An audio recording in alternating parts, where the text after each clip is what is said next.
마켓나우 2부 시작합니다. 안녕하십니까, 이해라입니다. 한 주를 마무리하는 금요일 장입니다. 시장의 빛깔이 어제와 각고도 다릅니다. 무슨 얘기냐면요. 지수 전개 방향은 좀 다른데 여전히 시세를 분출하는 종목군은 비슷한 상황이거든요. 오늘도 마켓나우 2부에서 1시간 동안 여러분들이 궁금해 하실 내용들, 이 해답들 준비해 드렸습니다. 끝까지 함께해 주시죠. 자, 그럼 먼저 10시 구간 시장 상황부터 짚어보고 올게요. 코스피와 코스닥 모습이 좀 다릅니다. 코스피는 강보합권에서 조금 더 상승 쪽으로 방향을 키워갈까 이렇게 모색을 하고 있습니다. 2764선을 지나가고 있고요. 반면 코스닥은 9시 조금 지나서 하락 전환을 했어요. 낙폭을 키워가고 있는 장중 저점 부분에 와 있고요. 현재도 0.69% 하락하면서 870선 다시 한번 내주는 모습이 나타나고 있습니다. 매매 동향도 살펴볼게요.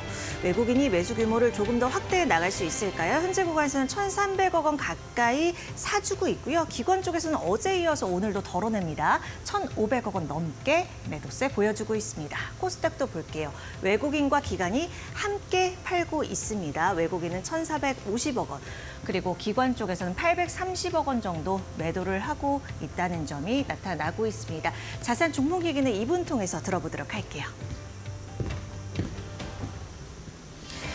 네, 오늘은 하이투자증권 이화진 과장과 얘기 나눠봅니다. 과장님 안녕하세요. 네, 안녕하세요. 네, 오늘 장에서는 어떤 이슈 꼽아볼까요?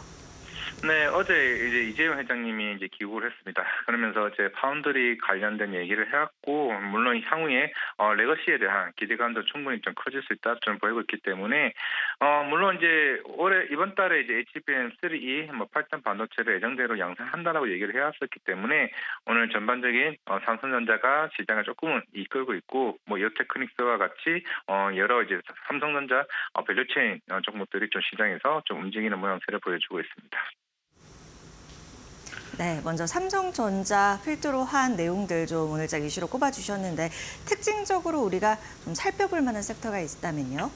네, 물론 이제 오늘은 바이오 섹터가 좀 쉬는 모습을 좀 보이곤 있습니다만은 개별적으로 지금 유황양행의 폐암 치료제 이제 흡입 물질이 오늘 이제 국내 임상 1상, 2상에 대한 계획 승인을 한 모습을 보여주면서 좀 상승하는 흐름을 보여줬었는데, 유황양행은 지금 좀 중요한 좀 이슈긴 합니다. 이번 달에 과연 FDA 승인이 조기 승인이 될지 여부가 좀 굉장히 중요한데, 이번 아스코에서도 기존 관련된 레이저 티닙에 대한 임상 효과가 데이터가 굉장히 좀 잘 나온 측면이 없지 않아 있었기 때문에 그런 측면에서는 바이오 섹터에 대한 흐름이 좀 뒤바뀔 수 있다고 생각하고 있습니다. 최근에 금리 인하 시그널이 올해 금리 연간 2회까지 지금 올라갈 수 있는 측면이 나오면서 오늘 하락을 하는 측면이 있지만은 좀 향후에 좀 바이오 전반적인 섹터에 대한 좀 긍정적인 모습을 좀 보여주지 않을까라고 생각을 하고 있습니다.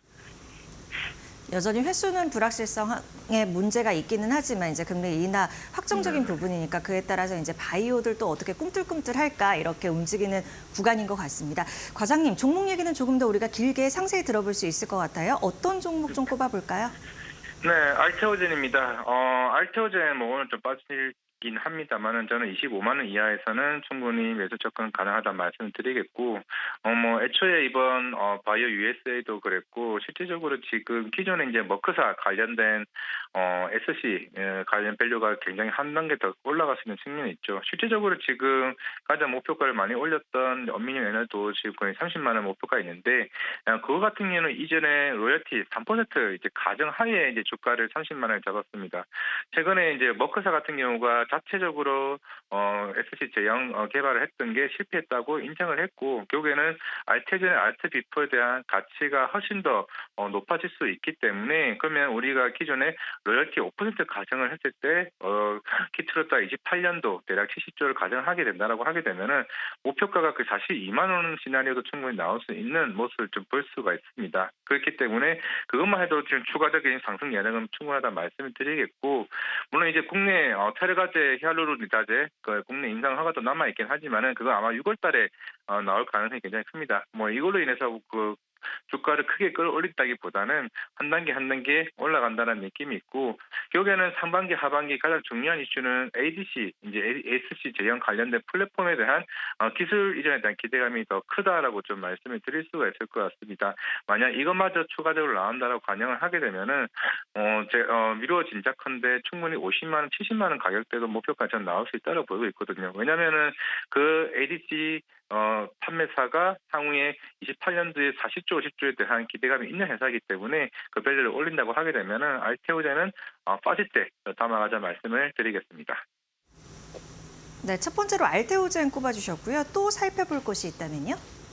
네, 이오테크닉스입니다. 오늘 그래도 뭐 7, 8% 지금 상승하는 흐름을 보여줬었는데, 결국에는 만약에 HBM3를 이번 달에 무조건 양산한다고 얘기를 해왔었는데, 최근에 갱순왕 대표가 실패사를 반박을 했습니다. 그렇다는 거는 뭐 아직 공식적이지는 않지만은 비공식적이라도 제가 봤을 때는 컬테스트에 대한 얘기는 어느 정도 충분히 어느 정도 보완만 하면은 통과가 될 가능성이 좀 높다라고 보이고 있기 때문에, 그렇다면 이 테크닉스 그동안 주가 빠졌던 거 오늘 반등 전 충분히 관련돼서 충분히 어느 정도 이해가 됐다고 좀 볼 수가 있을 것 같습니다. 물론 올해 1월 달에 삼성전자와 이제 스텔스 장비와 관련된 MOU를 체결을 해왔었기 때문에 양산이 시작되면은 우리가 HBM 적층 관련된 이거를 이게 커트하는 장비를 쓰고 있기 때문에 결국에는 이 테크닉스의 수요가 더 커질 수 있다. 물론 이쪽 시장이 일본의 디스코사가 거의 70-80% 시장은 점유를 하고 있는 상황이긴 하지만은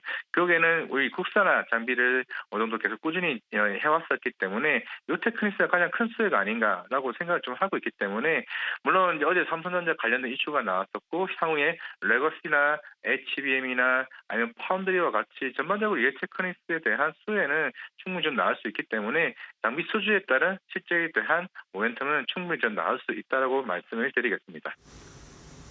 네, 오늘장 공략주로 이오테크닉스까지 살펴봤습니다. 과장님 오늘 말씀 고맙습니다. 네, 감사합니다.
오늘 오만한 인터뷰는 윤석천 평론가와 함께하겠습니다. 안녕하세요. 네, 안녕하십니까. 네. 오늘은 크게 우리가 세 가지 주제를 다뤄볼 건데요. 네. 이거 먼저 여쭤보려고요. 그 한국 중앙아시아 K 실크로드 얘기도 나오고 있고 네네네. 또 우크라이나 재건. 예. 제가 좀 궁금해하는 거로 여쭤보려고 해요. 일단 그렇군요. 내용을 개괄적으로 좀 짚어주세요. 일단 뭐 실크로드 하면은 중국도 애를 굉장히 많이 쓰고 있죠. 예, 예. 근데 이제 그 앞에 이제 K자가 붙었어요. 근데 왜 이렇게 그 실크로드가 중요한가를 갖다가 우리가 유심히 좀 살펴볼 필요가 있습니다. 그거는 좀 역사가 굉장히 오래됐지만 우리 그 현대 그 지정학의 아버지라고 그러죠. 맥킨지의 이론에 따르면은 유라시아를 장악하는 국가 혹은 세력이 세계의 패권을 진다. 이렇게 얘기를 계속해서 하고 있습니다. 예. 이유가 있겠죠. 사실 그 중앙아시아를 비롯한 그 유라시아 지역은 천연자원의 보고입니다. 그러니까 그쪽을 갖다가 만약에 장악하게 된다라고 하게 되면은 천연자원을 갖다가 그것도 아주 희귀한 천연자원들, 가령 뭐 에너지부터 시작을 해서 천연가스나 오일, 그 다음에 요즘 문제가 되고 있는 뭐 리튬이라든지 뭐 카드뮴, 하다못해 금 등등까지 천연자원의 보고기 때문에 그런 거고요. 두 번째로는 사실은 개발 가능성이 굉장히 많죠. 그러니까 이제 그 개발의 어떤 가능성에 어떤 기회를 얻게 된다라고 하게 되면은 그 나라에는 사실은 엄청난 기회가 될 수 있기 때문에 유라시아, 특히 이 중앙아시아 지역을 갖다가 어떻게든지 좀 거기에 영향력을 행사할 수 있으면은 그만큼 그 나라의 어떤 위상 자체가 올라간다라고 봐야 되겠죠. 그러니까 K 실크로드의 개념도 거의 비슷하다고 봐야 될 겁니다. 한국은 이제 우수한 제조 역량, 혁신 역량을 갖고 있는 거죠. 예. 또 중앙아시아 같은 경우는 앞에서 말씀드렸지만 천연자원이 굉장히 풍부하고 개발 가능성이 굉장히 높습니다. 이게 상호 이제 그 협력을 해서 시너지 효과가 난다라고 하게 되면은 굉장히 뭐 양쪽에다 다 좋은 거니까 그게 이제 사실은 K 실크로드의 개념이라고 얘기할 수가 있는 거죠. 예. 뭐 우즈베키스탄, 우크라이나 같은 경우에는 이제 뭐 전쟁이 아직까지 뭐 계속되고 있는 거지만은 언젠가 전쟁이 끝나겠죠. 그렇다면 이제 세계 경제에 이게 어떤 영향을 끼칠 것이냐 하게 되면은 이게 그 향후 10년 동안 그 재건에 한 650조 이상이 투입이 돼야 된다라고 얘기합니다. 그만큼의 시장 자체가 열린다고 봐야 되는 거고요. 이게 어느 정도 규모냐 하게 되면 2차 대전에 유럽이 황폐화됐었잖아요. 그래서 이제 마셜 플랜이라고 가지고 유럽 부흥 계획이 마련되지 않았습니까? 네. 그거에 버금가는 새로운 어떤 기회, 그러니까 부흥 계획이 새롭게 열릴 거다. 그런 면에서 이제 엄청난 기회가 우리나라한테도 혹시 있을지 모른다. 뭐 이런 기대들이 있다라고 얘기할 수가 있는 거죠. 근데 이제 650조를 기간을 얼마나 잡고요? 10년 동안, 향후 10년 동안 동안 약 650조 원 정도를 잡고 있는 겁니다. 예, 예, 예. 최근에 더 얘기가 이렇게 되고 있는 계기가 있었던 건가요? 일단 우크라이나 아직 진행 중이니까. 예, 예. 우크라이나 재건 회의는 계속해서 열리고 있죠. 지난해에는 런던에서 열렸고요. 올해는 이제 독일에서 사실은 열렸습니다. 거기는 뭐 정치인들, 그다음에 기업인들, 그러니까 수천 명이 여기 이제 참석을 했다라고 얘기를 해요. 작년 같은 경우 런던에서 열렸을 때는 우리나라 건설업체들이 거기 뭐 일부 뭐 참여할 수 있다는 기대 때문에 네. 몇몇 개 건설 회사들이 엄청나게 올랐던 기억들이 여러분들 있을지 혹시 모르겠어요. 근데 이제 문제는 사실은 이제 굉장히 큰 기회가 열리는 건 틀림없을 겁니다. 우리나라의 어떤 플랜트 기업들, 그 다음에 엔지니어링 기업들, 건설 기업들, 그 다음에 이제 거기다 무엇보다도 시급한 게 사실은 전력망 확충이라고 보통 얘기를 하거든요. 지금 그래서 이제 굉장히 뜨거운 전력 섹터들 같은 경우에는 어떻게 보면 긍정적인 영향을 받을 수 있다라고 얘기할 수가 있겠죠. 그런데 우리가 유심히 좀 살펴봐야 될 것들이 있습니다. 왜 지금 우크라이나 재건 회의들이 유럽에서 이렇게 열리고 있나? 결국은 유럽이 그 러우 전쟁에 네. 그 미국하고 그 유럽 같은 경우가 가장 큰 돈을 갖다가 대고 있지 않겠습니까? 그렇다면 만약에 전쟁이 끝나고 재건이 시작된다라고 하게 되면은 가장 많이 돈을 댄 쪽에서 청구서들을 많이 내밀겠죠. 그래서 우리나라 이 건설 회사들이라든지 뭐 엔지니어링 회사들이 상대적으로 뭐 제가 보기에는 그래요. 비교적 조그만 포지션을 갖다가 얻을 수 있을지 모르겠지만은 그 우크라이나 재건 계획에 그 우리나라 회사들이 대규모로 참여를 해서 우리가 커다란 과실을 얻는 거는 좀 힘들지 않나. 뭐 이런 생각을 하는 거고요. 다만 그럼에도 불구하고 기타 이제 미국이라든지 유럽의 인프라 건설 붐이 불고 있지 않습니까? 전력망 확충이라는 게 지금 요즘에 화두가 되고 있는 거니까요. 그러니까 그쪽에 이제 고압 변압기라든지 뭐 전력선이라든지 송전선 같은 경우는 쇼티지 현상이 발생할 수 있는데 만약에 우크라이나 재건이 돼가지고 그게 이제 확정이 돼서 그래서 인프라 건설이 본격적으로 이루어진다라고 하게 되면 이런 어떤 쇼티지 현상은 더 심각하게 되겠죠. 그렇다면 우리나라 기업들 같은 경우에는 그런 쪽에서는 상대적으로 커다란 어떤 혜택 이런 걸 갖다 충분히 받을 수도 있을 거다. 뭐 저는 그렇게 생각을 합니다. 예, 예. 네. 그러니까 제가 증시와 연계한 투자 아이디어까지 여쭤보려고 했는데 다 말씀을 해주셨어요. 그러니까 예. 정리를 좀 해드리자면 네네. 한국 뭐 건설업계나 엔지니어링 업계 등에는 분명히 수혜를 받을 수 있는 그런 여지는 있지만 어쨌든 이 전쟁에서 기여도를 모르겠습니다. 전쟁에 대해 기여도란 표현이 맞을지는 모르겠지만 그래요. 예. 뭐 유럽 쪽이라든지 미국 쪽에서 아무래도 더 가져가려는 그런 우선권을 가져가려는 그러한 움직임들이 있을 거다. 여기서 예. 한국 기업들이 얼마나 그것을 조금 더 가져갈지 그렇죠. 이런 거에 대한 판단이 투자할 때는 필요하다. 그렇죠. 당연히 그렇습니다. 예, 예, 그렇습니다. 네. 예, 예, 예. 그럼 다시 돌아가서요. 그 실크로드는 뭐 아직 구체화하는 부분이 없으니까 네네네. 이것을 실체가 있을까? 그리고 우리 시장과는 어떻게 연관지을 수 있을까? 이게 우리 여러분들이 궁금해하시는 거예요. 저는 뭐 실체는 분명히 있을 거라고 생각합니다. 뭐 이제 MOU 단계라고 보통 얘기를 하지만은 벌써 이제 한국 지질자원연구원하고 SK 에코플랜트가 네. 카자흐스탄의 그 리튬 탐사권을 갖다가 MOU 계약을 맺지 않았습니까? 독점 탐사권이라고 그래요. MOU 상으로는. 근데 이제 그런 것들은 뭐 서서히 가시화될 거라고 저는 분명히 봅니다. 네. 다만 그럼에도 이게 이제 어떤 단기적인 어떤 주가를 움직이는 어떤 동기는 충분히 될 수 있을 거라고 저는 생각을 해요. 그렇지만 이런 어떤 탐사, 우리가 지금 뭐 보통 그 자원 탐사라고 그러는 거는 사실은 한두 해 끝나는 게 아니지 않습니까? 일단 탐사 단계에 있는 거고요. 실제로 그게 이제 구체적으로 그 종합관을 얻고 실제로 탐사를 시작하고 하는 데까지는 굉장히 오랜 시간이 필요한 거니까 사실은 그 부분에 대해서 일희일비할 필요는 없다. 그럼에도 불구하고 우리가 그쪽에 어떤 그 공급망 확보 측면에서 이거는 대단히 중요한 거니까요. 한국 경제에서 어떤 기업들이 그쪽에 진출을 해서 가령 뭐 탐사를 하고 아니면 종합권을 얻고 이러는 것들은 예의 주목할 필요가 있다. 뭐 이렇게 생각을 합니다. 네, 예, 지금도 예. 이제 지역적 범위 화면으로 좀 보여드렸는데 에너지, 인프라, ICT 이제 분야가 더 이렇게 그렇죠. 구체화되면서 네네네. 광범위해지겠죠. 네, 당연히 그렇죠. 뭐 그 핵심 광물뿐만 아니라 에너지 분야 쪽도 있는 거고요. 그다음에 인프라 건설 쪽도 있는 거고요. 그다음에 우리나라 쪽이 진출하는 디지털 협력 부분도 분명히 있을 거고요. 또 문화 인적 교류 부분도 분명히 있을 겁니다. 그런 협력들이 이제 사실은 현재로서는 뭐 MOU 단계지만은 그럼에도 불구하고 그것들이 분명히 어느 순간에 구체화될 수 있는 여지가 분명히 있다.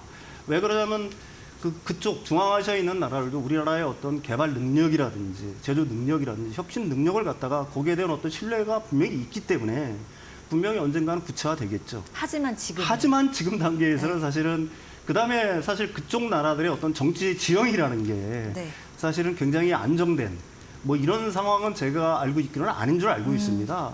상대적으로 부패 지수도 상당히 높은 나라들이 대부분인 거고요. 예. 그렇다면 그쪽 나라에서의 어떤 비즈니스를 하는 데는 여러 가지 어떤 불확실성이라든지 위험이 따른다는 것도 분명한 사실이거든요.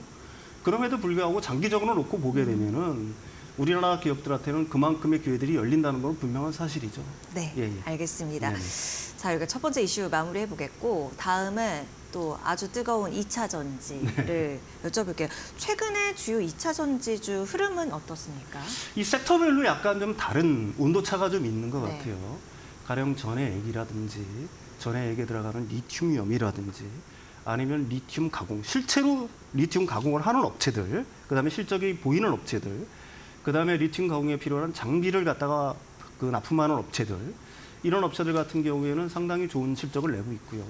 음극재 같은 경우는 실리콘 음극재 쪽에서는 이제 굉장히 강한 모습을 보여주고 있죠. 그렇지 또 소재 단에서는 뭐 그 원통형 배터리가 이제 어떻게 보게 되면은 굉장히 강세를 보이면서 니켈 크롬 강판을 만드는 회사들이라든지 이런 회사들 같은 경우에는 좀 좋은 모습을 보여주고 있고요. 반면에 이제 그 분리막이라든지 양극재 회사들 같은 경우에도 뭐 그 회사들별로 약간 좀 차이는 있지만은 사실은 아직까지 완전한 봄볕이 들었다라고 얘기하기는 힘들 것 같고요. 바닥을 다지면서 조금씩 그 올라가는 양상들을 보이고 있다. 바닥을 다지는 중이다.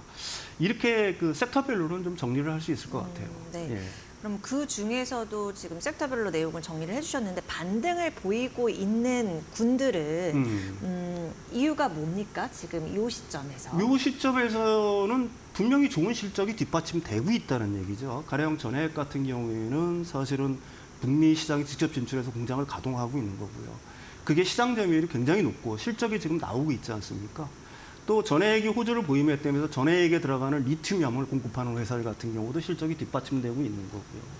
그다음에 아까도 말씀드렸듯이 리튬을 갖다가 가공하는 데 들어가는 장비를 납품하는 회사라든지 리튬염을 만드는 회사들 실질적으로 가령 리튬 원석을 갖다가 공급받아서 양극재에 들어가는 리튬염을 만든다거나 리튬 가공업체들 같은 경우에는 뭐 실적이 일단 나오고 있는 거니까요. 그래서 반등을 갖다가 주도하고 있다라고 봐야 되겠죠. 그렇지만 시장 전체적으로 놓고 보게 되면은 사실은 그 굉장히 이제 깊은 하락을 보였던 2차 전지 섹터 자체가 어느 정도 뭐 아까도 말씀드린 섹터에 따라서는 급반등이 나오는 회사들도 있고 약간 바닥을 다지면서 약간 반등의 조짐을 보이고 있는 이유 자체는 분명히 있겠죠. 일단 전방 산업 자체가 캐즘을 갖다가 어느 정도 1분기로서 극복을 하고 있다는 어떤 전망들이 나오고 있기 때문에 사실은 그렇습니다. 뭐 테슬라 때문에 그 북미 시장에서의 전기차 성장률이 뭐 주춤주춤한다고 하지만 OEM 완성차 기업들 기존의 그 전기차 판매량 같은 거는 1분기 기준으로도 굉장히 늘었어요. 예. 대표적으로 뭐 GM 같은 경우에는 뭐 22년에 이제 팔린 게 얼마 안 되기 때문에 그렇지만 한 500% 이상 성장을 했고요. 그다음에 현대자동차 같은 경우도 100% 성장을 했고, 기아차 같은 게 200% 성장을 했습니다. 우리나라에서는 EV9이 별로 안 팔리지만 미국 사람들 큰 차 좋아하잖아요. EV9 없어서 못 팔 정도라고 얘기를 하는 거니까. 뭐 이제 그런 것들이 그 주요 그 전방 산업이 조금 캐즘을 갖다 극복하고 있다. 네. 뭐 이런 인식들.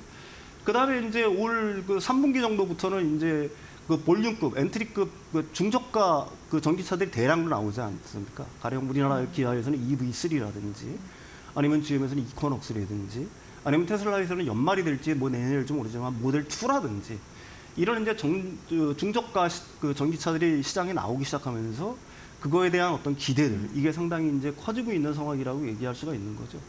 그다음에 이제 미국의 IRA 보조금 있지 않습니까? 네. 그것들이 이제 대폭 확대가 됐잖아요. 그 한 43종 정도인데 그 중에 우리나라 배터리가 들어가는 게 31개종이에요. 오, 예. 그러니까 북미 지역에서 팔리고 있는 전기차 중에 어떻게 보게 되면 4분의 3 정도는 한국산 배터리를 75%는. 달고, 한국산 배터리를 달고서 달리고 있다. 그리고 실제로 이제 양극재 수출량도 어느 정도 좀 회복이 되고 있는 거고요. 양극재 가격 같은 경우도 소폭이지만 약간 상승을 하고 있습니다. 근데 이제 무엇보다도 우리들이 양극재 그 수출량을 갖다가 그 알 수 있는 어떻게 보게 되면 선행 지표라는 게 전구체 수입량이거든요. 그게 지난해 같은 경우에는 월 평균 한 15,000톤 정도 됐었는데 네. 그게 올해 지금 한 14,000톤까지 회복이 좀 어느 정도 되고 있어요. 그러니까 전방 산업이 이제 그 하반기로 갈수록 조금씩 좋아질 거다라는 어떤 기대들. 그다음에 전구체 수입량이 많이 올라오고 있다는 것들 자체가 사실은 양극재의 어떤 부활, 그다음에 이제 배터리 그 셀 업체의 어떤 부활 이런 걸 갖다가 예고하고 있다라고 얘기할 수가 있는 거고요. 또 하나 이제 뭐 희소식은 여러분들이 잘 알고 있겠지만은 지금 중국산 전기차에 대해서 미국은 100% 관세를 부과하고 있지 않습니까? 전기차 들어오지 말라는 얘기거든요. 유럽 같은 경우도 이제 거의 확정을 했죠. 상계 관세 자체를. 기본 10% 관세에다가 17%에서 38%까지의 어떤 상계 관세를 갖다가 확정을 했습니다. 네. 그렇다고 하면 전체적으로 따지면은 27%에서 48% 정도가 된다는 얘기죠. 이게 7월 달부터 시행이 되는 거예요. 그러니까 중국산 전기차의 어떤 유럽 진출이라든지 미국 진출 자체가 사실은 상당 부분 이 관세 정책으로 인해서 IRA뿐만이 아니라 관세 정책으로 인해서 상당 부분 좀 억제되는 효과가 있다. 그래서 그 반사 어떤 효과를 갖다가 이미 유럽에 진출해 있는 한국산 자동차 회사라든지 아니면 배터리 회사라든지 소재 기업들 이런 쪽이 상대적으로 받을 수 있다. 뭐 이런 기대들 때문에 사실은 그 올 하반기부터는 2차 전지 섹터의 그 여러 분야들이 좋아질 거라는 어떤 기대들 때문에 어떤 일부 섹터는 반등을 하고 있는 거고요. 양극재 같은 거는 바닥을 좀 다지면서 반등 조정을 보이고 있다. 뭐 이렇게 얘기할 수가 있을 것 같아요. 전기차 말씀하시니까요. 이 테슬라 얘기 좀 짚어보려고 네네네. 주총했는데 우리가 좀 살펴볼 만한 소식이 있는 것 같아서요. 뭐 일단은 그 사전 투표에서는 사실 이제 가장 중요한 게 그 아까도 말씀드렸듯이 그 테슬라 일론 머스크의 어떤 보상안. 안 자체를 갖다가 이게 사실은 뭐 재통과 시키느냐 여부겠죠. 그게 사전 투표에서는 굉장히 압도적인 지지를 받았어요. 근데 본 투표에서도 뭐 정확한 어떤 찬성률은 갖다가 알려지지 않았지만 상당한 차이로 일단 그 확정이 된 줄로 알고 있습니다. 네. 그러니까 여러분들은 이거 이상할 거예요. 이게 2018년에 분명히 통과가 됐던 아니거든요. 이사회라든지 주총 의결을 거쳐서 확정된 건데, 근데 여기에 이제 소액주주 한 분이 이제 여기에 그 태클을 걸었죠. 네. 예, 그러면서 이제 이게 1심에서 이제 패소를 하면서 물 건너갔는데 이걸 다시 이번에 재상정한 이유는 분명히 있다라고 봅니다. 왜 그러냐면 항소심이 남아 있잖아요. 항소심에서 이사회에서 주총에서 이게 다시 한번 확정됐다. 우리가 이겼다라는 걸 갖다가 보여주게 된다고 보면은 항소심에서 이길 확률이 높다라는 어떤 판단 때문에 이게 굉장히 중요한 이슈가 됐는데 일단 통과가 됐습니다. 이건 이제 두 가지 의미를 갖고 있다라고 얘기할 수가 있겠죠. 올해 테슬라 같은 경우에는 주가 하락폭이 굉장히 컸지 않습니까? 마이너스 30% 정도였는데 예. 그럼에도 불구하고 소액 주주들은 일론 머스크에 대한 어떤 신뢰를 버리지 않았다. 또 하나, 일론 머스크와 테슬라를 갖다 동일시한다. 일론 머스크가 떠난 테슬라는 의미가 없다. 뭐 이런 식으로 판단을 했다라고 얘기할 수가 있는 거고요. 그런 면에서는 그 테슬라의 미래, 일론 머스크의 능력에 대한 어떤 주주들의 어떤 신임이 재확인됐다. 이게 어떻게 보게 되면 가장 큰 의미라고 얘기할 수가 있을 것 같아요. 네, 예. 알겠습니다. 네. 자, 이번에는 어제장 시간을 거래에서도 좀 이렇게 보여줬던 종목들, 그리고 오늘까지도 그 상승세가 유지가 되고 있는 화장품주를 다뤄봐야겠습니다. 일단 KBT주가 이전과 좀 달라진 흐름이 있다면, 그리고 예전에는 사실 화장품주 하면 이제 뭐 대형 아모레퍼시픽, LG생건, 그러니까 그때 이제 막 면세점에서 막 사고 이럴 때요. 그때랑은 좀 양상이 달라진 것 같아서 요거 핵심만 짚어주세요. 네, 굉장히 많이 달랐죠. 이게 사실 그동안의 화장품이라고 그러면 대기업이 주도를 했었습니다. 근데 이게 중소기업으로 재편되고 있다는 얘기예요. 우리나라 수출 기업이 화장품 수출 기업이 8,300개에 이른다라고 얘기해요. 엄청 그러니까 많네요. 엄청나죠. 이런 기업들이 주도를 하고 있다는 거 하나가 있는 거고요. 또 하나는 아까도 말씀드렸듯이 그전에 대기업들은 중국 시장에 편향돼 있었지 않습니까? 이것들이 중소기업들이 나오기 시작하면서 인디 브랜드들이 출연을 하기 시작하면서 이게 글로벌 시장으로 확대가 됐다. 가령 뭐 북미라든지 유럽이든지 중남이라든지 동남아라든지 이런 쪽으로 이제 확연히 재편이 되고 있다. 그래서 현재 화장품 수출이 우리나라 1분기 그 K식품을 갖다가 거의 엇비슷하게 따라갈 정도로 엄청나게 커지고 있고 성장률 수출액이요? 자체도 네. 엄청나다. 뭐 이렇게 얘기할 수가 있을 것 같아요. 그래서 이제 과거와 달라진 점은 그 두 가지 점이 달라진 거고요. 그 인디 브랜드들 같은 경우에는 사실 대기업 브랜드에 비해서 굉장히 유연하게 대응할 수가 있잖아요. 대기업은 이제 몸집이 크니까 움직임이 둔한데 인디 브랜드들은 사실은 SNS를 적극적으로 활용할 수가 있지 않습니까? 인플루언서를 갖다가 섭외를 하고 거기에 시딩, 그러니까 제품을 갖다가 공급을 하고 아니면 쇼폼을 갖다가 만들고 하는 거에 재빠르게 움직일 수가 있다는 얘기거든요. 그다음에 이제 과거에는 사실 홍보 수단이 마땅치 않았는데 그 코로나19 시국을 거치면서 사실은 SNS의 중요성이 굉장히 커졌잖아요. 그러니까 인플루언서를 통한 홍보, SNS를 통한 홍보, 그다음에 쇼폼을 통한 홍보, 거기서 판매까지 가능해지기 시작하면서 사실은 화장품, 우리나라 중소규모의 화장품 회사들이 저는 뭐 이렇게 표현하면 날랐다. 지금도 날르고 있다. 그 실적을 보게 되면 진짜 엄청나다. 뭐 이렇게 얘기할 수가 있을 것 같아요. 그래서 이제 화장품주들이 굉장히 어떻게 강세를 보이고 있다. 이렇게 얘기를 할 수가 있을 것 같습니다. 네. 예. 그 종목별 편차는 좀 있겠지만 기업 내용을 봤을 때 접근이 유망해 보인다. 이런 것들이 있을까요? 우리나라 지금 상반기에 그 상승률 2위인 업체가 있죠. 가령 뭐 실리콘2 같은 업체인데 이 회사의 실적을 보면 날아갈 만해요. 작년 YOY로 보게 되면은 1분기, 2분기 보게 되면은 거의 뭐 2배 이상 성장을 하고 있고요. 분기별로도 계속 성장을 하고 있거든요. 네. 이 회사는 근데 이제 약간 좀 달라요. 왜 그러냐면은 한 160개 그 자체 플랫폼을 갖고 있고요. 그 다음에 각국의 해외 지사를 직접 운영하고 있고 물류센터도 운영을 하고 있습니다. 그래서 뭐 미국 아니면 러시아, 그 다음에 베트남, 네덜란드, 중동 이런 쪽에 직접 진출을 하고 있거든요.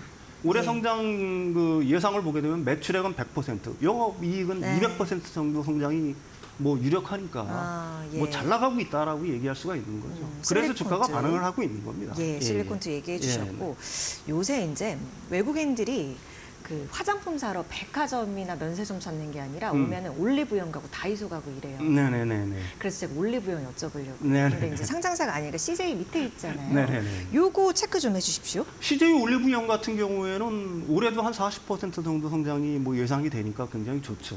그런데 일부에서는 이거 상장 언제 하냐 이렇게 기대를 하는 사람들이 굉장히 많은데 사실은 이게 그 상장은 안 될 것 같아요. 제가 보기에는. 왜 그러냐면은 그 CJ 올리브영의 그 주주들 구성을 놓고 보게 되면은 이제 기존의 그 사모펀드는 빠져나갔고요. CJ 그룹 인사를 했습니다.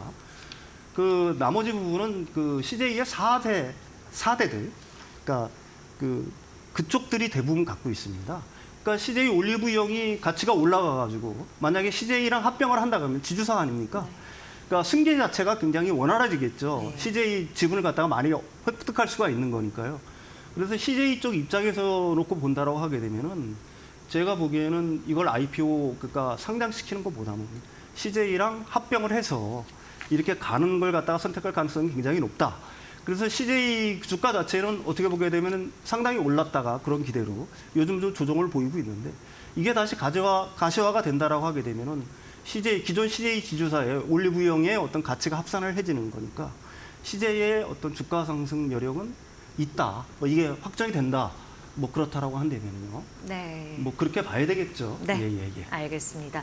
시장에서 가장 뜨겁게 움직이는 업종군까지 살펴봤습니다. 오늘 윤석천 평론가와 함께했습니다. 고맙습니다.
네, 이정훈 편집국장 만나보겠습니다. 안녕하세요.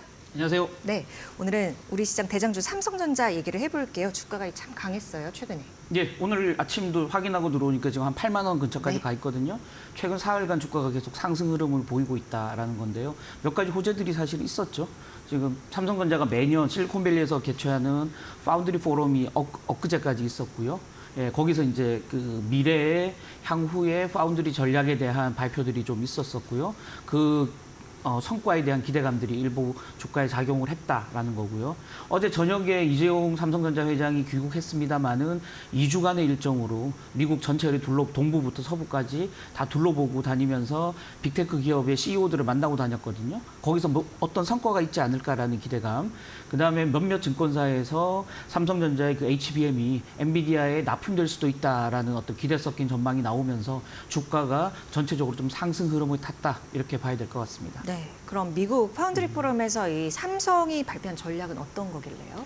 예, 뭐 그 파운드리 아시다시피 삼성이 TSMC 한참 뒤진 네. 세계 2위인데요. 2위라고 말하기 좀 무색할 정도로 점유율이 한 10% 정도밖에 안 되거든요. 그래서 좀 야심차게 포럼에서 새로운 승부수를 좀 던졌다라는 건데요. 우리 그 삼성이 30년 동안 세계 1위를 하고 있는 반도체 분야가 메모리 아니겠습니까? 그러니까 메모리는 대부분 범용 제품이에요. 일반적으로 쓰이는 제품이기 때문에 삼성전자가 그냥 제품을 만들어 놓고 진열대에 올려놓고 필요한 사람들 사가세요라는 전략이라면 파운드리는 그러니까 팹리스라고 얘기하죠. 공장이 없고 설계만 하는 반도체 설계 업체들이 만들어 온 설계도를 가지고 그 업체랑 상의를 하면서 그 업체가 가지고 있는 니즈에 딱 맞는 제품을 고객 맞춤형으로 만들어내는 상품이거든요. 예. 그러다 보니까 파운드리와 메모리는 사업의 성격이 완전히 다르다라는 건데 삼성전자가 그동안 파운드리에서 메모리적인 마인드로 사업을 했던 거 아닌가라는 비판들이 좀 있었었거든요. 이제 삼성이 친절하게 고객 맞춤형 서비스로 승부하겠다라는 건데요. 고객 맞춤형은 사실은 TSMC가 제일 잘하는 분야거든요. 또 TSMC는 한 20몇 년간 파운드리 부분에서 집중해 오면서 많은 그 로열티 강한 고객들이 확보하고 있는 상태이기 때문에 네. 삼성전자가 그들의 고객을 뺏어오기가 사실 수월치는 않거든요. 그래서 삼성전자가 생각했던 부분은 우리는 삼성이 가진 강점, 설계부터 제조, 그다음에 후공정인 패키징까지 종합적으로 다 하는 턴키 방식의 우리 경쟁력을 가지고 있다.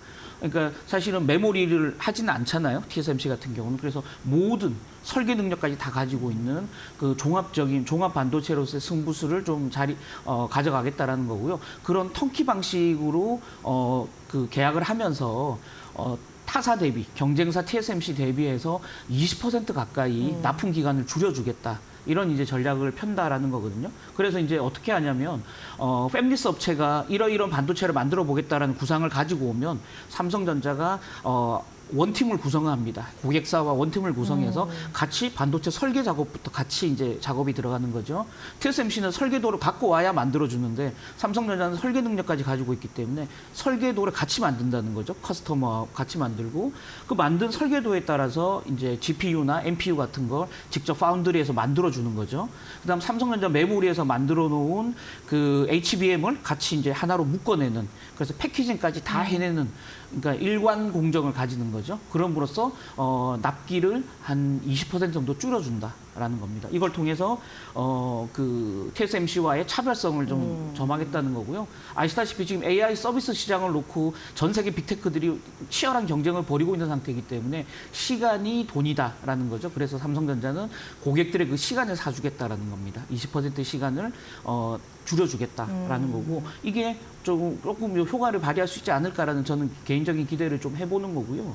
또 하나는 기술적인 부분에서도 두 가지를 얘기했는데요. 하나는 이제 GAA, Gate All Around라는 그 어떤 반도체 그 설계 구조를 바꾸는 겁니다. 구조적인 어떤 개선점이고요. 그다음 후면 전력 공급이라고요. BSPDN이라는 방식인데 두 가지 기술을 잠깐 좀 제가 설명을 좀 네, 해주세요. 하고 말씀드리는 게 좋을 것 같아요. GAA는 이런 겁니다. 우리가 그 웨이퍼 위에 전자가 이동을 하면서 전류가 흐르거든요. 네. 그래서 전자 시그널을 통해서 그 반도체 데이터를 이렇게 이동시키거든요. 네. 근데 전자가 이동하면서 전자가 일정 부분 그 궤도를 벗어나서 이렇게 소실됩니다. 네. 그래서 이제 성능이 최대 발현이 안 되는 거거든요. 그러다 보니까 기존에 지금 TSMC가 쓰고 있는 핀팻 방식은 이렇게 3D로 네. 세 개의 게이트를 만들어서 전자가 밖으로 방출되지 못하도록 막아내는 역할을 했거든요. 네. 그래서 효율성을 높였는데 그걸로도 한계가 있다 보니까 삼성전자는 이 게이트를 양쪽에 그러니까 사방으로 다 막는 겁니다. 그래서 게이트 올 어라운드라는 이제 GAA라는 이제 명명이 네. 됐는데요. 그래서 게이트를 하나 더 만들어서 사면으로 다 전자가 튀어나가지 못하도록 막아서 성능을 최대화하겠다라는 게 GAA입니다. 그래서 이건 지금 그 TSMC는 아직 GAA를 정식 공정에 쓰지 못하고 있거든요. 2나노부터 이제 쓰겠다는 건데 삼성전자는 벌써 2년 전 2022년 6월부터 3나노 공정에 이 GAA를 쓰고 있고요. 이걸 조금 더 고도화해서 2나노에서 다시 적용을 해서 이 그 반도체 취입의 성능을 최대화하겠다, 극대화하겠다라는 이제 전략입니다. 그다음 또 하나는 아까 말씀드렸던 후면 전력 공급, BSPDN 방식인데요. 이건 뭐냐면 이 웨이퍼 위에 회로를 이렇게 그리지 않습니까? 회로를 그리고 네. 거기 옆에 그 전력 공급하는 선을 같이 연결합니다. 네. 그래서 웨이퍼 위에 전자 신호가 흐르고 전력이 흐르기 때문에 두 개 간에 마찰과 충돌이 일어나거든요. 간섭도 일어나고요. 그러다 보니까 그 반도체 칩의 성능이 떨어지는데 삼성전자는 이 전력 공급선을 웨이퍼 밑으로 붙이겠다는 겁니다. 그래서 그렇게 되면 웨이퍼가 있으면 웨이퍼 위는 예. 전자 신호가 흐르고 아래로는 전력이 흐르니까 상호 간의 충돌이나 마찰이 없는 거죠. 그렇게 됨으로써 발열도 잡고 성능을 최대화하겠다는 겁니다. 그래서 삼성전자가 이 두 가지 기술력을 가지고 2나노 공정에 적용해서 2027년부터 2나노 양산을 하겠다라는 네. 거고요. 이게 뭐 그 TSMC보다 빠른 건 아닙니다. TSMC보다 오히려 늦거든요. 그럼에도 불구하고 예전처럼 신기술을 좀 빨리 도입하겠다라는 이런 기술 경쟁보다는 최적화되고 성능이 가장 좋은 반도체 칩을 만들어내겠다는 어떤 퀄리티를 승부하겠다는 그런 어떤 삼성의 승부수 이렇게 볼 수 있을 것 같습니다. 그럼 이런 전략으로 삼성이 TSMC를 얼마나 따라가겠다고 합니까? 그렇죠. 목표가 궁금합니다. 당분간은 뭐 쉽게 따라잡기는 어려울 것 같아요. 아까도 말씀드렸지만 이 파운드리는 격차가 워낙. 그렇죠. 격차도 워낙 높고요. 지금 1분기 기준으로 보면 TSMC가 62% 정도 시장을 차지하고 있고요. 삼성전자가 11%거든요. 예. 이게 불과 한 2년 전만 해도 45대 한 20 정도였는데 오히려 격차가 점점 벌어지고 있는 상황이다. 그게 왜냐하면 아까 말씀대로 고객사들이, 팹리스들이 이 파운드리 업체를 찾아와서 서로 상의하고 서로 그 니즈를 확인하고 하는 건 기본적으로 실력 한계가 있어야 되는 거거든요. TSMC랑은 그걸 너무 오래 해왔고 예. 삼성전자는 뒤늦게 파운드리에 뛰어들었는데 우리랑 같이 해보자라고 할 때 클라이언트들이 아직까지는 좀 믿음이 덜하다는 거죠. 다만 아까 말씀드렸던 대로 삼성전자가 20% 정도 납기를 줄여주겠다라고 한다면 삼성과 일해보고자 하는 좀 도전적인 클라이언트들이 나타날 가능성은 좀 충분히 있다. 이렇게 말씀드릴 수 있을 것 같고요. 네. 실제 이제 삼성전자가 지금 그 내년에 텍사스시의 텍사스주의 테일러시에 그 파운드리 2개 이제 라인 만들고요. 또 첨단 패키징 공장까지 같이 가동을 하게 되거든요. 여기에 미국의 핵심 빅테크 그 기업들을 고객사로 유치하겠다라는 게 이제 삼성의 계획이고요. 그렇게 함으로써 지금 이제 벌어져 있는 점유율 격차를 줄여보겠다라는 겁니다. 그래서 이번 파운드리 포럼에 나온 목표를 보면 AI 칩 같은 경우는 올해가 작년 대비 1.8배 정도 매출액이 늘어나는데 2028년이 되면 9배 정도 늘어나는 대폭적인 어떤 매출 증감을 달성하겠다라는 목표를 제시를 했고요. 고객 수 같은 경우도 올해가 작년보다 한 2배 정도 늘어나는데 2028년이 되면 작년보다 4배 정도 고객 수를 늘리겠다라고 이제 그 야심찬 포부를 드러냈기 때문에 일정 부분 이런 목표 달성이 가능하지도 않겠나라는 조심스러운 전망을 해봅니다. 이 시점에서 예. 삼성전자의 전략 수정 의미를 찾아봐야 될 것 같습니다. 예, 그렇죠. 아까 말씀대로 과거에 이제 그 반도체 가장 강자였다면 일본 기업들 아니겠습니까? 근데 일본 기업들이 특유의 그 장인 정신을 가지고 첨단 기술을 전 세계 어떤 기업들보다 먼저 만들어내겠다는 어떤 기술에 대한 그 욕심들이 굉장히 많았거든요. 그러다 보니까 시장에서 이게 어떻게 상용화되고 고객들이 이 제품을 사줄 것인가는 사실 등한시에 있었습니다. 그게 네. 일본 반도체의 추락의 첫 번째 원인이라고 이제 전문가들은 많이 얘기하는데요. 지금 삼성전자도 메모리 쪽에서 30년 전 세계 1위를 계속 고소해 오다 보니까 기술력에 대한 프라이드가 너무 강하거든요. 그래서 고객들은 어떤 생각을 하는지 이걸 잘 들여다보지 않는 그런 어떤 그 관성이 좀 생겼는데요. 그걸 이제 고쳐보겠다는 겁니다. 그래서 기술에 대한 자기 만족보다는 고객이 필요로 하는 걸 제공하겠다. 시간을 아껴주고 고객이 필요한 니즈에 맞추는 그 설계부터 패키징까지 모든 공정을 원스톱으로 제공하겠다. 이제 이런 이제 고객 중심주의로 바뀌었다라는 것 자체가 삼성전자의 궤도 수정에서 큰 의미가 있다라고 보여지는 거고요. 삼성이 어떤 이유에서 우리가 그동안 이 파운드리에서 TSMC를 따라잡지 못하는지를 냉철하게 돌아보고 스스로 이제 답을 찾아냈다 이렇게 저는 이해하고 있고요. 실제 이제 지금 이재용 회장이 지금 2주간 미국 전체를 돌아다니는 출장 기간을 보냈는데요. 거기 보면 뭐 여러 그 유명한 분들 많이 만났습니다. 마크 저커버그. 예, 그렇죠. 마크 저커버그랑 퀄컴. 저커버그 집에 직접 가서 둘이서 이렇게 네. 사진 찍은 장면도 있었고요. 아마존의 뭐 앤디 제시라든지 또는 퀄컴의 크리스티아노 아몬 뭐 이런 여러 CEO들을 만나고 다니면서 그 AI 반도체와 관련된 협력을 논의했을 가능성이 굉장히 높다라는 거고요. 그 성과가 조만간 나타날 가능성이 있다라는 겁니다. 목표 달성 가능할까요? 어느 정도로 보세요? 저도 한 50대 50 정도로는 일단 조심스럽게 보고는 있습니다만은 최근에 좀 심심치 않게 좀 긍정적 어떤 루머들이 좀 들리기 시작했어요. 예. 실제 지금 TSMC 같은 경우, 그러니까 그 퀄컴 같은 경우는 모바일에 그러니까 스마트폰에 들어가는 두뇌라고 불리는 AP 있죠. 모바일 AP를 삼성전자랑 같이 개발했으면서 실제 그 파운드리 공정은 TSMC에 주고 있거든요. 네. 예. 근데 그게 차세대 나오는 2나노 공정의 AP는 삼성전자에 줄 가능성이 있다. 이런 루머들이 계속 나오고 있는 상황이에요. 그래서 퀄컴 같은 큰 고객을 삼성전자가 끌어온다면 파운드리 부분에 의미 있는 수치 향상을 보일 가능성도 있다라는 거고요. 또 하나는 같은 대만인으로서 이제 굉장히 사업 협력 관계를 모색했던 AMD의 리사수 CEO 같은 경우도 최근에 이제 그 대만 행사에서 3나노 칩은 GAA 공정을 적용하겠다라고 얘기했거든요. 3나노에서 GAA 공정을 쓰고 있는 전 세계 유일한 반도체 회사가 삼성전자거든요. 그러니까 삼성전자와 협력 가능성이 굉장히 높아졌다 이렇게 네. 보여지는 거고요. 아까 말씀드렸던 대로 이재용 회장의 최근 2주간의 광폭 행보를 감안할 때 기본적으로 삼성전자가 많지는 않지만 일정 부분 빅테크 물량을 따올 가능성이 있고 그 따온 그 프로젝트를 잘 이제 수행을 한다면 더 많은 기업들을 클라이언트로 받아들일 가능성도 있다. 이렇게 저는 개인적으로 기대해 보고요. 조금 어려움이 따르겠습니다만은 삼성전자의 궤도 수정 자체가 긍정적 실적으로 이어질 거라는 기대감을 대한민국 국민의 일원으로서 가져봅니다. HBM 쪽은 예. 어떨까요? 그렇죠. HBM 같은 경우도 지금 5나노 제품 HBM3E 같은 경우도 SK 하이닉스가 거의 비슷한 시기에 개발했음에도 불구하고 엔비디아에는 납품을 못하고 있는 상황이거든요. 콜 테스트를 계속 탈락하고 있는 상황이고 그래서 5세대 제품은 SK 하이닉스가 엔비디아에 독점 공급을 하고 있습니다. 그래서 SK 하이닉스 주주 입장에서 보면 삼성전자가 여기 엔비디아에 납품하지 않는 게 뭐 가장 이제 바람직한 모습이겠지만 대한민국 경제 전체로 본다면 삼성전자도 일정 부분 엔비디아에 그 납품을 하면서 삼성전자와 SK하이닉스가 기술적인 면에서 서로 선의의 경쟁을 하면서 전 세계 시장을 양분하는 그런 큰 그림으로 본다면 삼성전자도 빨리 그 TSMC에 HBM을 납품하는 그런 어떤 구도로 가야 되지 않겠나라는 네. 생각을 하고요. 일정 부분 좀 가능성도 있다라고 보여집니다. 그러니까 실제 엔비디아 입장에서 보면 엔비디아의 고민은 두 가지거든요.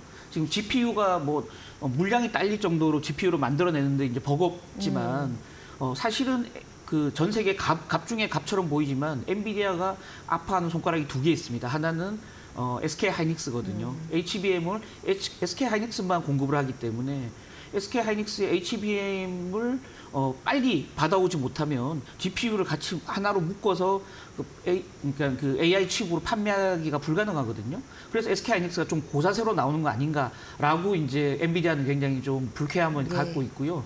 그래서 삼성전자와 경쟁을 붙이기를 사실 원하고 있습니다. 멀티 채널 유지하려고 하고 있고요. 또 하나는 후공정 패키징인데요. 패키징도 지금 엔비디아의 패키징 담당해주는 업체가 TSMC가 유일하거든요.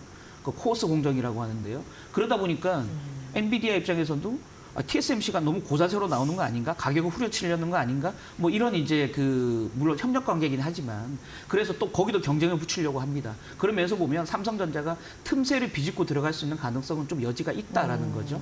그래서 삼성전자와 SK하이닉스의 어떤 선의의 경쟁들이 향후에 나타날 가능성이 좀 있겠고요. 그럼에도 불구하고 여전히 삼성전자와 SK하이닉스 비교한다면 SK하이닉스가 좀 우위에 있는 건 분명하죠. 그리고 또 조만간 삼성전자가 엔비디아 그 납품을 따내지 못한다면 SK하이닉스와 격차는 더 벌어질 수밖에 없다. 이렇게 봐야 될 것 같습니다. 네. 삼성전자 주가 흐름도 궁금해요. 8만 원 선 터치하기도 했는데 네. 어떨까요? 주가 좀 더 오를 수 있을까요? 그렇죠. 뭐 일단은 나이브하게 그냥 말씀드리면 AI를 둘러싼 그 글로벌 랠리에서 엔비디아나 SK하이닉스는 이미 주가가 신고가를 뚫어냈는데 삼성전자는 여전히 이제 8만 원 아래에서 빌빌대고 있는 상황, 속된 표현으로요. 그러다 보니까 상대적으로 위로 올라갈 수 있는 상승 여력은 더 있다라는 거죠. 그럼에도 불구하고 무조건 주가가 올라갈 수 있느냐? 그건 아니죠. 아까 말씀드렸던 지금 삼성전자가 가지고 있는 파운드리에서의 과제, HBM에서의 과제, 숙제, 목표 달성 이걸 풀어내야만 주가가 올라갈 수 있는 여력이 생긴다라고 볼 수 있을 것 같고요. 다만 좀 고무적인 점은 엊그제였죠. 월가에서 그 모건 스탠리가 내놓은 반도체 그 관련 그 리포트가 굉장히 이제 좀 시장의 관심을 끌었었는데요. 예. AI 수요가 계속 폭발적으로 늘어나면서 내년도 메모리 시장은 유례가 없는 슈퍼 사이클이 올 것이다라고 전망을 했고요. 실제 디램 메모리 칩 같은 경우는 내년에 한 23% 정도 공급 물량이 부족할 것이다라고 예상을 하고 있고 HBM 같은 경우도 11% 정도 공급량이 딸릴 것이다 이렇게 전망을 하고 있는 상황이거든요. 그렇게 본다면 디램 메모리에서 전 세계 1위를 유지하고 있는 삼성전자, HBM에서 새로운 시장을 좀 노리고 있는 삼성전자가 이런 슈퍼 사이클 하에서 매출 증가 또 고객 증대 뭐 이런 부분은 충분히 가능하지 않겠나라는 기대를 하고요. 그런 면에서 본다면 주가는 앞으로 상승 여력이 더 있다 이렇게 보는 게 맞는 것 같고요. 어제 이제 삼성전자 같은 경우도 삼성증권 같은 경우도 삼성전자가 엔비디아에 HBM을 납품한다는 전제하에서 목표 주가를 한 12만 원까지 지금 올려놓고 있는 상황이거든요. 네. 그렇게 본다면 물론 12만 원까지 당장 가기는 어렵겠지만 삼성전자 주가가 상승할 여력은 충분히 있다 이렇게 봐야 될 것 같습니다. 네, 알겠습니다. 오늘 이정훈 편집국장과 삼성전자 얘기 나눠봤습니다. 고맙습니다. 감사합니다. 네, 저희는 다음 주 월요일 10시에 인사를 드리겠습니다. 저희가 우리 시청자 여러분들의 많은 사랑을 받은 덕분에 다음 주 월요일부터는 2시간으로 여러분을 찾아뵐 겁니다. 임종윤 앵커와 제가 함께 인사드릴 거고요. 오늘도 고맙습니다. 다음 주 월요일에 인사드릴게요. 고맙습니다.